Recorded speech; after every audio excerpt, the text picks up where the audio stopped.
Sir এখানে সব দোকান থেকে টাকা তোলে, আর আমি এই মাসে টাকা দিতে পারিনি কারণ আমার বাবা খুব অসুস্থ। আসলে স্যার এর আগে মাসে 150-200 টাকা নিত, আর এখন স্যার 5,000 টাকা চাইছে। আমার মতন গরিব মানুষ 5,000 টাকা কোথায় পাবে? স্যারকে কতবার করে বললাম, স্যার শুনছে না আমার কথা। আমি এরিয়ার অফিসার, আমি প্রতি মাসে সব দোকান থেকে টাকা তুলি।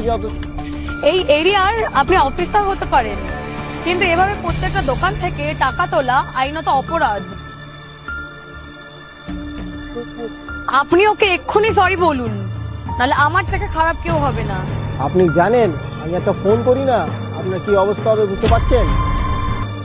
ক্ষমা তো তুই চাইবে ওর কাছে আর আমার কাছেও, জাস্ট ওয়েট।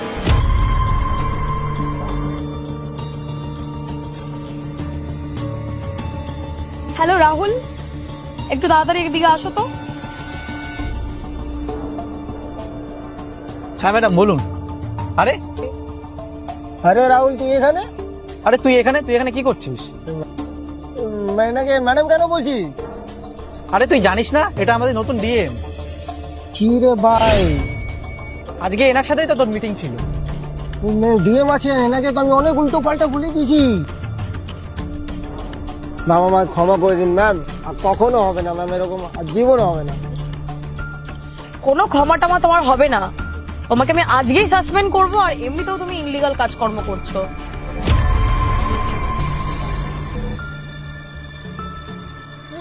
আর দাদা, এরপরে যদি কোনো রকম অফিসার এসে আপনার কাছ থেকে ট্যাক্স নেওয়ার কোনো চেষ্টা করে, আপনি সোজা পুলিশ স্টেশনে এসে তার নামে কমপ্লেন করে যাবেন। আর তুমি ওকে নিয়ে আসো।